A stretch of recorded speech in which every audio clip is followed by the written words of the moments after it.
passa adiante agora. Só pro lado ali no pecado. Assim, essa parábola que eu vou falar hoje, ela não teria como eu falar ela de cabeça, tá? Porque as parábolas, gente, elas na realidade elas são pegadinhas, não, são quebra-cabeças, são coisas misteriosas que o nosso mestre falou, né? E que agora, passados 2000 anos em que ele falou essas parábolas, gente, é que nós estamos começando a entender. E inclusive agora o movimento espírita brasileiro, catarinense também, tem como lema agora o cristianismo revivido. Ou seja, nós vamos cada vez mais procurar reviver o cristianismo lá da fonte do que Jesus falou. Porque tem muita coisa a se saber. E, inclusive, a gente vai participar agora de um grupo de pessoas aqui da Quinta Uri, do EMERGE, que é o estudo minucioso do Evangelho de Jesus. Nós vamos começar agora dia 2 e 3 de dezembro em Florianópolis. E hoje vocês vão ter uma ideia com essa palestra do que seria estudar de forma minuciosa o Evangelho. Alguém já ouviu falar dessa parábola do joio e do trigo? Já? Seu comédia já? Lembra do que ela fala? O que ela diz? Vai separar. Separar o joio do trigo, né? Então é isso que nós vamos fazer, gente. Então, assim, ó, para entender as parábolas do Cristo, eu gostei muito de uma explicação que um desses que está no comando do estudo miudinho, né, que é o estudo minucioso, né, que ele falou assim, ó, quando a gente vai no banco pegar dinheiro, a gente pega o nosso cartão, vai, não pega? Aí tu vai com o teu cartão, chega lá no banco, o dinheiro está ali no banco e o teu cartão está aqui contigo. Para tirar o dinheiro que está ali, tu tens o cartão que está aqui. Mas entre essas duas coisas, falta uma coisa. O que é? A senha. Sem a senha, ninguém tira o dinheiro. Então, estudar minuciosamente o Evangelho é ter essa senha. O cartão nós temos já, que é tudo isso aqui, ó, um monte de livro, são palestras, né? Mas a senha mesmo para entender cada frase do Cristo é outra coisa, vai exigir muito mais de nós. Então, gente, essa parábola, ela simboliza a luta entre o bem e o mal, que ainda é muito comum aqui no nosso planeta Terra, que ainda está na classificação de mundo de provas e expiações. Então a gente tem visto o bem junto com o mal, e a impressão que nos dá, e que a mídia tenta enfiar na nossa cabeça, é de que o mal é maior, né? Mas não é verdade não, o bem está bem adiantado, tá? Então, Jesus sempre falava para o nosso espírito imortal. Quando Jesus falava as parábolas dele, os ensinamentos dele, não era para as pessoas, gente, as pessoas físicas. Ele falava para os espíritos que existem dentro de cada um de nós. Tá? Então, quando Jesus falava, o ensinamento dele era para o espírito imortal, não para aquela encarnação. Porque às vezes naquela encarnação aquilo nem era entendido para mim. E assim, todos os ensinamentos que nós tivemos em todas as nossas vidas, né, são do nosso espírito imortal. E para isso ele usava elementos da cultura da época. Por exemplo, quando falou assim, que Jesus acalmou o mar e a tempestade. Lembra daquela tempestade, quando o barco estava lá? Então, foi uma maneira também de usar coisas da natureza.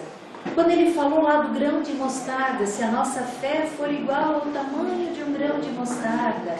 Quando ele transformou água em vinho, ou seja, ele usava coisas, símbolos da natureza, para trazer as explicações e para fazê-las melhor compreendidas por aquele povo que na época de Jesus, gente, eram todos praticamente analfabetos, pessoas muito ignorantes. Então não tinha como ele de repente vir falar em termos mais complexos e mais científicos que as pessoas não iriam entender. Então, o campo do Cristo é uma região de atividade incessante e intensa. Nós todos que estamos no movimento espírita, que estamos trabalhando no espiritismo, a gente sabe a atividade intensa que existe, né? Tarefas espantosas mobilizam falanges heróicas para ajudar a evangelização do ser humano. Então, nesse momento, nós estamos aqui reunidos para ouvir essa palestra. Gente, mas uma grande equipe de espíritos já preparou esse ambiente hoje durante o dia. Certamente, durante a tarde, já foi instalado toda uma blindagem aqui, né? Para que a gente nesse momento esteja aqui, esteja bem. Esse ambiente foi limpo antes da gente chegar. E assim é em tudo no planeta, né? E mesmo assim, com toda essa mobilização dessas falanges trabalhadoras em prol da humanidade, o joio aparece.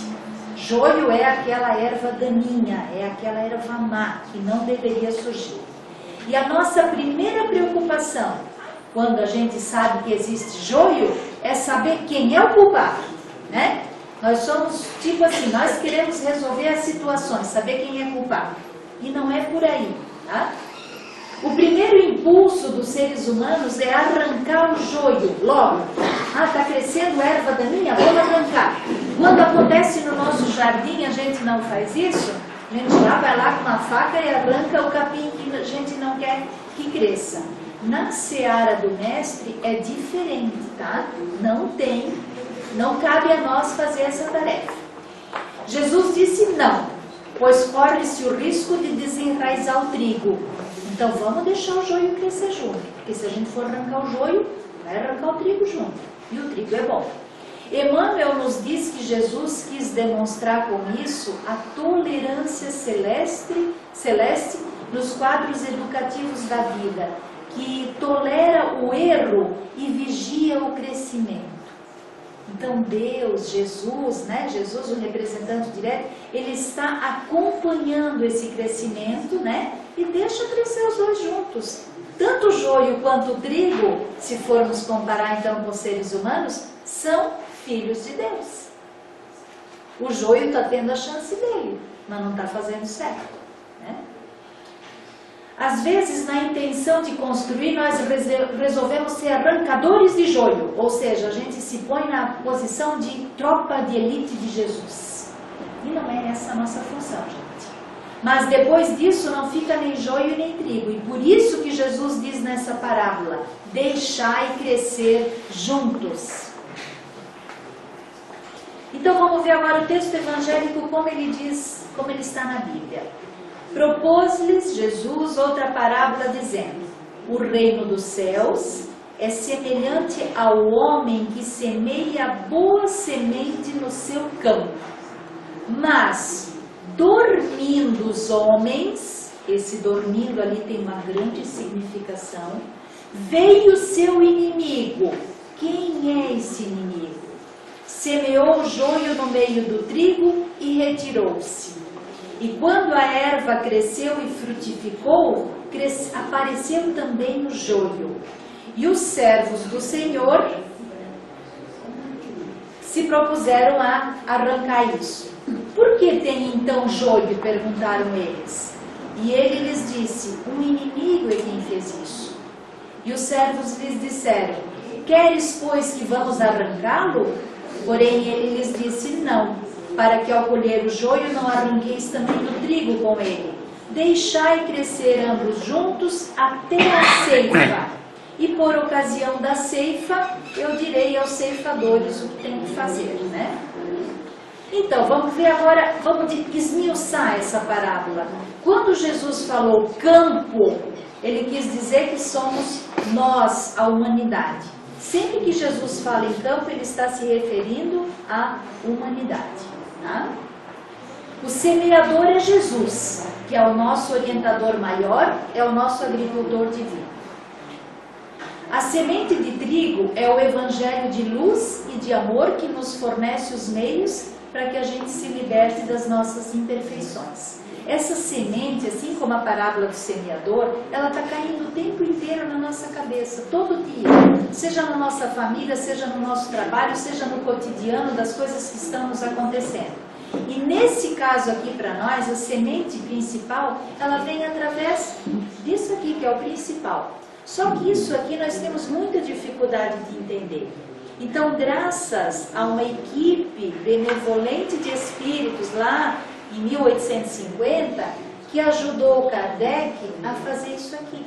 E aí nós temos agora o Evangelho segundo o Espiritismo, que não é uma substituição da Bíblia, são fatos pensados de dentro da Bíblia e interpretados à luz do Espiritismo. Mas isso aqui não nega aquilo, de forma alguma. Tá? A erva má são as interpretações erradas dos textos do Evangelho. Elas são ardilosas, elas são ilusórias, elas são capciosas, sabe? Aquela interpretaçãozinha assim que diz, né? Coisas que ficam nas entrelinhas, né? E essas interpretações más, que aqui são representadas pela erva má, pelo joio, elas podem confundir almas muito generosas. Nós não estamos vendo por aí progredir e crescer muitas igrejas que têm um fundamento único de tirar o dinheiro das pessoas, né? Então essas são as ervas más, né? Porque elas vêm nos iludir. E lá dentro dessas igrejas, gente, tem muita alma generosa frequentando, que vai lá na boa fé, acreditando que vai ser beneficiado, né? Esse que é o problema. Os servos são os trabalhadores da seara divina, são os instrumentos utilizados por Jesus. Gente, os servos somos nós. Nessa parábola, servos somos nós. Nós não somos ceifadores. Vamos ver bem nessa parábola que a nossa função não é ceifar. A nossa função é semear, né? Cuidar ali do crescimento da planta. Depois, quando vier a ceifa, já não é mais conosco. Nós, benfeitores a serviço de Jesus. O inimigo são aqueles que não querem que nós entendamos a doutrina cristã na sua essência límpida e genuína. E não está cheio disso? Não está cheio de pessoas combatendo o espiritismo, dizendo que lá eles lidam com espíritos, que aquilo é tudo viagem, né? Pessoas que não conhecem o trabalho sério, baseado só nos ensinamentos do Cristo, né? Então, esses seriam os inimigos. Joio. Para ilustrar, então, a gente mostra aqui, ó, gente, por que eles usaram essa comparação, né? Porque o trigo e o joio são plantas muito parecidas, ó. Também dá uma cachopinha ali de sementes, né? Só que o joio não dá fruto que dê para aproveitar. E o trigo sim. Só que quando o joio cresce no meio do trigo, na hora da ceifa, às vezes a gente não percebe e colhe os dois juntos. E aí atrapalha, né, a produção do trigo, né? Assim é na vida. Nós encontramos ações infelizes ao lado das sublimes realizações humanas, né? Eu gosto de colocar a Madre Teresa porque ela se rebelou contra a própria igreja, porque ela queria ir batalhar lá no chão, no desvalido, no pobre, no doente, no sujo. Ela não queria trabalho só no bem bom, né? Muita gente só quer trabalhar no bem bom, não quer ir lá enfrentar situações difíceis. Tanto que é da Madre Teresa a frase que diz assim: as pessoas boas merecem o nosso amor, as pessoas ruins precisam do nosso amor. Só um espírito de altíssima evolução pode dizer isso, de que uma pessoa ruim precisa muito mais do nosso amor do que uma pessoa boa. As boas merecem e elas já vão ter o nosso amor automaticamente, né? Essa parábola nos mostra as dificuldades e as bênçãos que existem nas nossas lutas de todo dia. É importante saber que muitos joios, aqui nessa parábola, muitos joios acontecem como produto da nossa invigilância ou de resgates que nós estamos fazendo. Então, às vezes, nesse crescimento da nossa vida, joio e trigo, esse joio que está ali junto, às vezes vem de nós mesmos, gente. São resgates devido a débitos meus de vidas passadas. Então, o joio nem sempre é esse inimigo que algum outro colocou. Às vezes, esse inimigo está dentro de mim mesma, pela minha pouca vigilância das minhas más tendências, do meu pouco combate das coisas que eu não deveria ter, aquela coisa que sempre se fala, né? Do egoísmo, do orgulho, da vaidade. Essas invigilâncias muitas vezes são o joio. Cada um de nós possui um campo de atuação que é próprio ao nosso nível evolutivo, onde nós podemos desenvolver experiências importantes de melhoramento espiritual.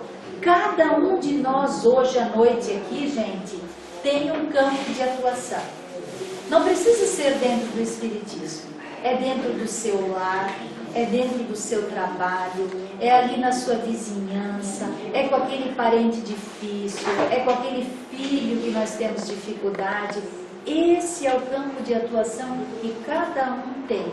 E se a gente fosse conversar agora com cada um de vocês, cada um fosse expor as suas situações, nós íamos saber direitinho as diferenças desses campos de atuação. E que estão de acordo com o nível evolutivo. Quanto mais evoluído um espírito, gente, mais tarefas ele terá. Né? Mais será cobrado a quem mais for dado, não é isso? A quem mais for dado, mais será cobrado. Então, assim, se eu estou recebendo mais e mais tarefas, é porque a espiritualidade está confiando de que eu tenho capacidade de resolver aquilo. E se a gente dá o passo para trás, infelizmente aquela nossa encarnação está sendo de pouco proveito. Conforme vamos evoluindo, percebemos a necessidade de selecionar os valores que serão aplicados nesse campo. Então, olha só, conforme a gente vai evoluindo, essa nossa capacidade evolutiva faz com que a gente selecione os valores. E que valores são esses? São esses aqui, ó, gente. A ética, a integridade, a humildade, a cooperação, o respeito, a disciplina. Se nós cultivarmos esses valores nas nossas vidas, gente, esses valores morais façam com que a gente consiga servir a nossa, continuar a nossa jornada sendo trigo. Porque o nosso desejo é ser trigo, ninguém quer ser joio.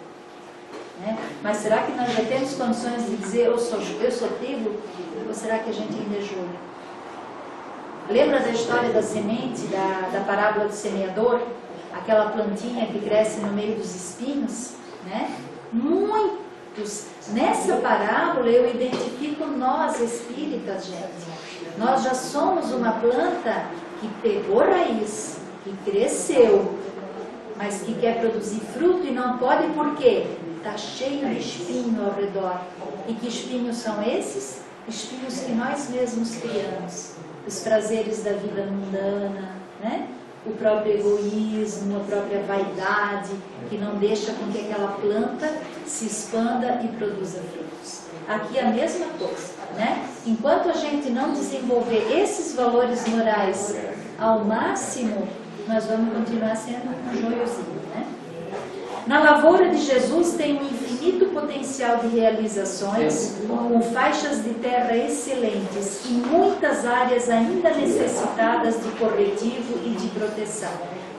Então, isso é só olhar para o nosso planeta, né, gente? Que a gente sabe que tem muita coisa a ser feita em todos os setores. Veio o seu inimigo. O que significa isso? Veio o seu inimigo pode simbolizar um adversário, uma pessoa que não simpatiza conosco, paixões e vícios que ainda temos. Isso não deve nos inquietar. Devemos sempre pagar o mal com o bem, usar a verdade ao invés da mentira. O adversário representa as perigosas infiltrações do mal. Eu estou lendo um livro agora, gente, do Divaldo Franco, do projeto Manuel Filomeno de Miranda, que fala de a obsessão e o movimento espírita. É um livro fantástico, gente, mostrando que essas infiltrações do mal, elas estão no movimento espírita nos atacando mesmo. E é só a gente ser invigilante e a gente vai ser desviado da nossa vida. Isso é muito complicado. Está chegando muito nos centros espíritas, no movimento espírita, o personalismo, aquela coisa de achar que eu sei mais, que eu faço mais, que eu sou melhor, né? E isso são obsessões muito sutis, assim, sabe? As pessoas continuam achando que a gente ainda é o bom, que está fazendo as coisas certas, e na realidade nós estamos sofrendo essas infiltrações ali, né? Por isso, gente, nós temos que ser vigilantes. Temos que buscar esclarecimentos, porque se aceitarmos as ilusões dos homens abomináveis, entraremos nas aflitivas realidades que nos aguardam lá nos planos inferiores. Que planos inferiores são esses? São aqueles que a gente chama de umbral, né? Mas umbral a gente tem que lembrar que não é um lugar circunscrito. Umbral é um lugar onde a nossa consciência culpada vai nos levar. Se eu desencarnar com culpas, com sensações de que tem coisas que eu não fiz e eu poderia ter feito, a minha consciência vai me deixar em algum lugar em que eu vou me sentir deslocado, né? Então, o que a gente tem que fazer? Buscar esclarecimento, estudar, ler, se informar ao máximo, gente. É isso que nós temos para fazer nessa vida aqui na Terra. Porque nós estamos longe dos conhecimentos, muito longe. O que a gente tem conhecimento é uma gota no oceano. Porque os ensinamentos do Cristo são tão profundos que a gente não faz ideia do quanto nós temos para aprender. Mas não vamos nos inquietar com isso. Vamos fazer essa vida valer a pena. E vamos meter a cara e estudar. Eu vi o senhor ali lendo o Ave Cristo. Já está acabando a coleção toda? Começou há 2000 anos, 50 anos. A Ave e depois a renúncia, né? Então, essa coleção é... Paulo Estevão? É, o primeiro, né? Então, tá. E os nossos inimigos, quem são? Aqueles que vão nos causar obsessão. Os inimigos são os vícios de qualquer ordem, as irritações, ninguém aqui se irrita, lógico, a gente está no centro espírita, ninguém se irrita, né? Irritação, mágoa, ódio, preguiça. Quem é que tem preguiça? Né? Avareza, medo, pessimismo, maledicência. Espírita nunca é maledicente, né? Tristeza, orgulho, né? Enfim, aquelas coisas que nos acompanham, nós que estamos aqui encarnados nesse corpo, né? Quando menos esperamos, somos envolvidos pelas tramas das nossas próprias imperfeições. Daí a importância de Jesus, né? Do conselho que ele dizia sempre, né? Vigiai e orai. Mateus fala isso, tá? Vigiai e orai, era o que Jesus dizia. E é isso que nos resta, gente, diante de tudo isso que nos acompanha todos os dias, é a vigilância constante. O que eu estou sentindo? Como é que eu estou me sentindo diante dessa situação? Como é que eu estou agindo no meu lar? Será que eu estou sendo legal com meu filho? Será que eu estou sendo um bom patrão? Será que eu estou sendo um bom empregado? Será que eu sou um bom amigo? Como é que eu agi, né? Então, isso é vigiar. Como é que foram os meus pensamentos hoje, durante o dia? Né? E aí, gente, buscar na oração o auxílio necessário. E oração, quando eu falo aqui, não é aquele aspecto beato, né? Da gente se ajoelhar lá e tacar de orações, né? Decoradas. Não. As orações têm que ser aquela conversa aqui de dentro do nosso coração, passando pela nossa razão, porque daí nós criamos um campo eletromagnético que chega no mundo espiritual e nós somos ouvidos. E a oração vai mudar o nosso problema? Pode até mudar, mas a principal resposta da oração é nos mudar diante dos problemas. Então, se eu estou com um grande problema, eu faço uma oração, talvez o meu problema não vai ser resolvido, mas eu vou enfrentar esse problema com outros olhos, com outra disposição. Os adversários mais difíceis são aqueles dos quais nós não podemos nos afastar facilmente, porque eles estão alojados na nossa alma. Então, lembrando lá dos adversários que vieram lá e plantaram o joio, né? Às vezes eles estão alojados lá dentro da nossa alma e por isso eles são difíceis. E como que eles se alojaram na nossa alma, gente? Nas vidas passadas. O que eu fiz de errado em vidas passadas, eu fui alojando coisas no meu perispírito. Então, quando eu reencarno aqui na Terra, eu sei, depois de um certo tempo, o que é que eu vim resgatar. Porque, pelo jeito como eu vivo, eu sei quais são as minhas deficiências, né? Então, está alojado dentro da nossa alma. E quais são eles, gente? O egoísmo é um deles, impede que a gente veja espiritualmente, né?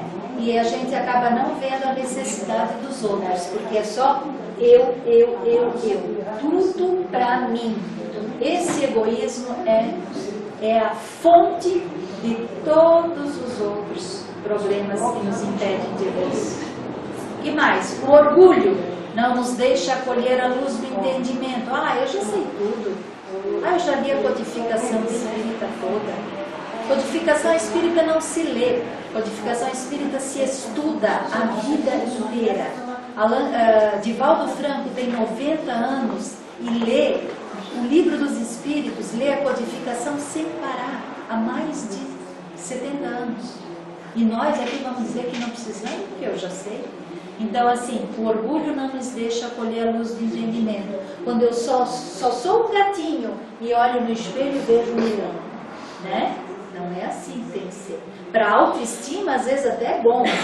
Isso aqui, quando a gente vai falar em autoestima, a gente diz, olhe-se no espelho e veja o leão que você é. Mas para nós aqui não. Para nós tem que ver que nós não podemos achar isso, né? E como diz o Kardec, orgulho é o pai de todos os vícios. Kardec não, né? Os espíritos avisaram isso para o Kardec durante o trabalho dele.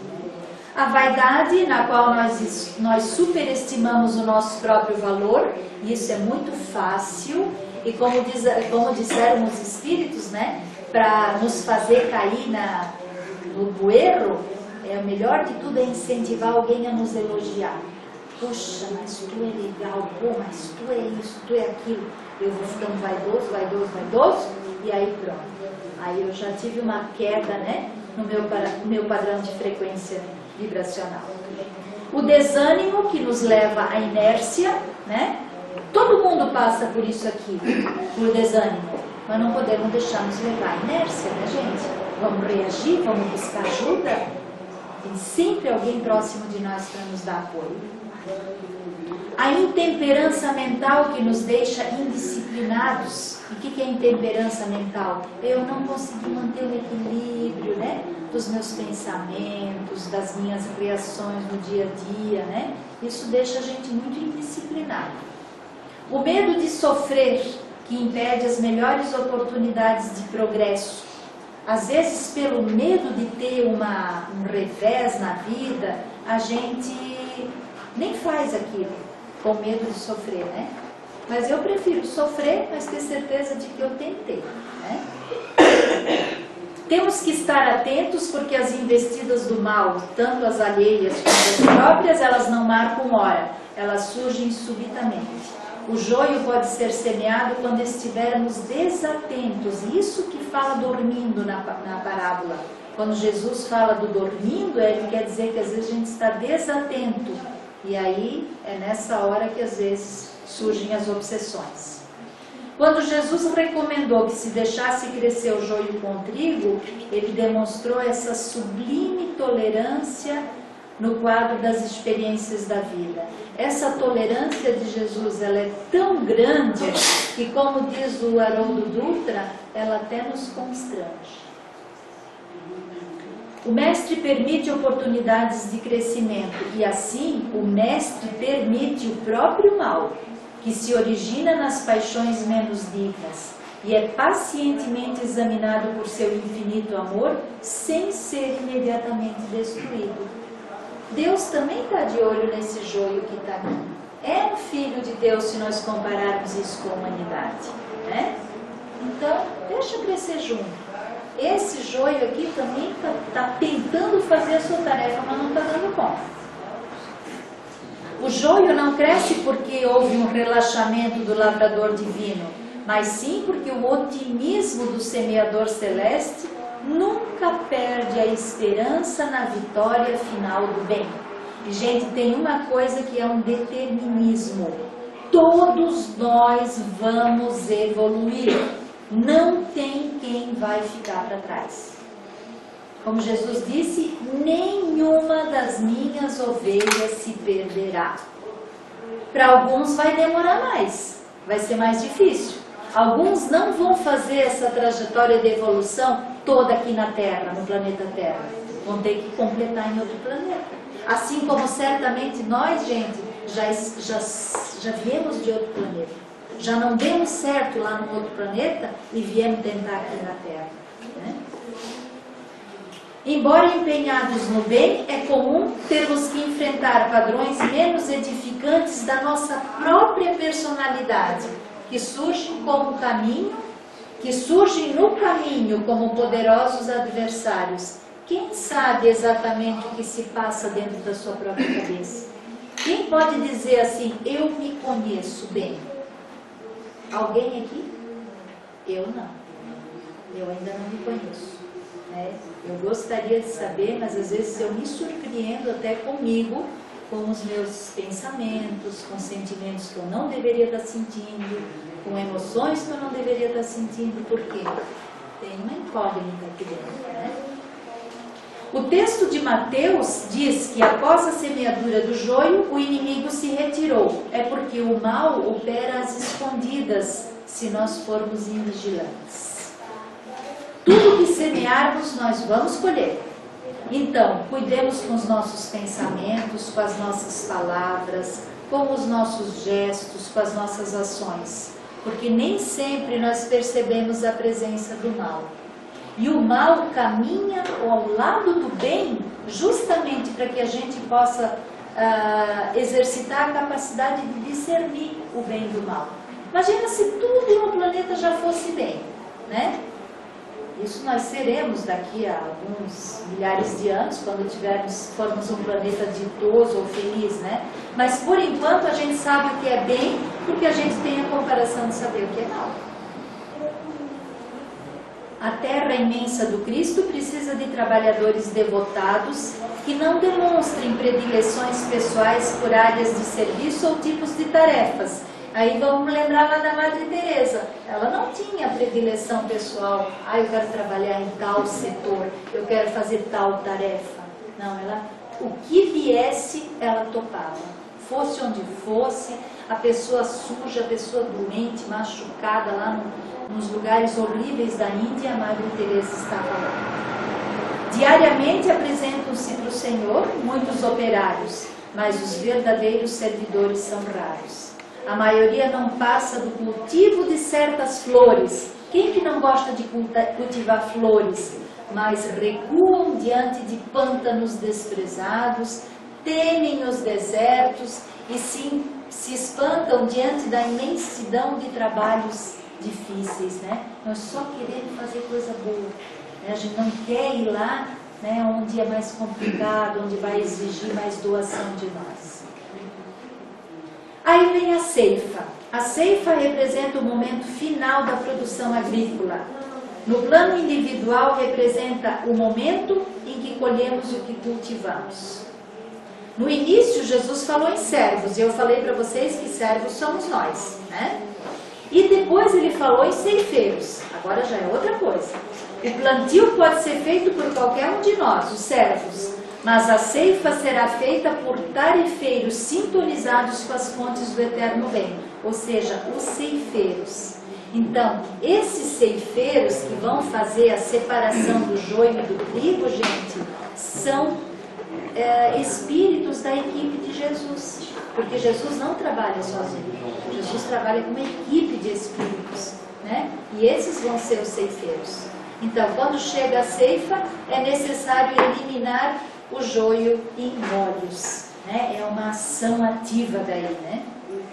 O joio ao brotar é muito parecido com o trigo, não deve ser arrancado antes de estar bem crescido, pois na hora da produção de frutos é que a distinção entre ambos é clara. Assim somos nós. Por isso que eu falei para vocês que às vezes a gente olha para uma pessoa e acha ela, que pessoa legal, como ela é boazinha, como ela é trabalhadeira, como ela é caridosa. E na realidade ela não é nada disso. E na ceifa vai dar para descobrir, né? Porque nós não temos como esconder do mundo espiritual as nossas coisas ruins, né? Aqui na Terra a gente até disfarça, as pessoas não percebem, mas lá no mundo espiritual não tem como disfarçar isso. O joio será então atado em feixes para ser queimado, vai ser jogado fora do planeta para quitar seus tenebrosos débitos. É a lei de causa e efeito. Quando Jesus estava falando disso, gente, ele se referia a isso, ó. Quando chegar o tempo justo de cada ser humano e de cada coletividade, é necessário extinguir o joio, porque significa que os processos transformadores de Jesus foram recebidos em vão. Então, gente, nós não estamos falando que o planeta está agora no nível de provas e expiações? E ele vai passar para a regeneração? Então, agora nós já estamos nesse processo, nós já estamos caminhando para a regeneração. Aqueles espíritos que não se adaptarem a essa regeneração, gente, não vão caber mais aqui no planeta, porque vão atrapalhar os espíritos que querem evoluir. E aí o que vai acontecer com eles? Eles serão exilados, eles serão degradados para um outro planeta. Essa é a bondade de Deus que nos dá sempre oportunidade. Filhinho, você não está conseguindo evoluir aqui na Terra. Você teve tantas encarnações já. Infelizmente não vai mandar para continuar aqui. Então a sua próxima reencarnação vai ser lá num outro planeta, né? A segunda morte que se fala, né? Isso é um castigo? Não, isso é uma oportunidade. Quem leu esse livro, Os Exilados de Capela, vai entender isso, né? Que eram espíritos que viviam lá em Capela. Capela também passou por um estágio de evolução maior, não teve mais chance de ficar com os espíritos que não evoluíam e eles vieram para onde? Aqui para a Terra. E aqui na Terra eles reencarnaram onde? Naquele homem que ainda tinha aquela aparência meio macaco, né? O Homo sapiens ali que já tinha... Ali eles encarnaram. Só que eles tinham uma inteligência fantástica, gente, né? Eles conseguiram ajudar a humanidade que estava aqui na Terra, ainda que não tinha nem inventado talvez o fogo, que não sabia mexer com a pedra, e começaram a ensinar. Depois disso houve construção de pirâmides, houve, né, que até hoje a engenharia não explica. Porque certamente esses espíritos, depois de feita essa tarefa, voltaram para a Capela, tiveram essa chance. E aí, segundo Haroldo Dutra, gente, nós, de descendência ariana, aqui nós quase todos somos de origem europeia, né? Italianos, alemães, sei lá, portugueses, espanhóis. Nós, segundo Haroldo Dutra, nós seríamos descendentes dos exilados de Capela. Nós não fizemos todo o nosso trajeto evolucional aqui na Terra, desde lá da criação. Né? Talvez nós já fizemos esse primeiro processo em outro planeta. Tá? Mas isso também não adianta nós quebrar a cabeça, querer saber, né? É uma possibilidade. Então, não sejamos os ceifeiros, Deus tem seus ceifeiros, nós não estamos isentos de pecados para tirar a primeira pedra. Isso é o que a gente mais faz, botar o nariz onde não deve, julgar os outros, achar que o outro está errado e nós estamos certos. Ceifeiro não é conosco, gente. Sejamos um bom servo. E lá no capítulo 21 do Apocalipse, lá no versículo 8, diz assim: quanto, porém, aos covardes, aos incrédulos, aos abomináveis, aos assassinos, aos impuros, aos feiticeiros, aos idólatras e a todos os mentirosos, a parte que lhes cabe será no lago que arde com fogo e enxofre, a saber, a segunda morte. Tá? Isso João fala lá no Apocalipse. Então, no celeiro divino só tem espaço para o bem. Praticando o bem estaremos dando expansão ao que há de divino em nós. Em consequência, experimentaremos a felicidade plena. O que a gente vem buscando no centro espírita, gente? Conhecimento, informação, cada vez mais para o nosso espírito imortal, e a gente quer ser feliz. Todo mundo quer ser feliz. Embora esse planeta não seja de ser feliz. A felicidade não é desse mundo. Né? Seria isso. E para encerrar, eu tenho aqui um cântico, oração de Davi. Não sei se querem que encerre com isso, que é uma oração. Pode ser? Então eu convido vocês a fecharem os olhos. Nesse cântico, oração de Davi, que diz assim: essa oração expressa a confiança no Senhor, que nos concede fortaleza moral para superar os obstáculos que surgem na nossa caminhada evolutiva. O Senhor é meu pastor, não me faltará. Deitar-me faz em verdes pastos e guia-me mansamente a águas tranquilas. Refrigera minha alma, guia-me pelas veredas da justiça, por amor do seu nome. Ainda que eu andasse pelo vale da sombra da morte, não temeria mal algum, porque tu estás comigo. A tua vara e o teu cajado me consolam. Preparas uma mesa perante mim, na presença de meus inimigos. Unges a minha cabeça com óleo, o meu cálice transborda. Certamente que a bondade e a misericórdia me seguirão todos os dias da minha vida, e habitarei na casa do Senhor por longos dias. Que todos sigam em paz. Que assim seja.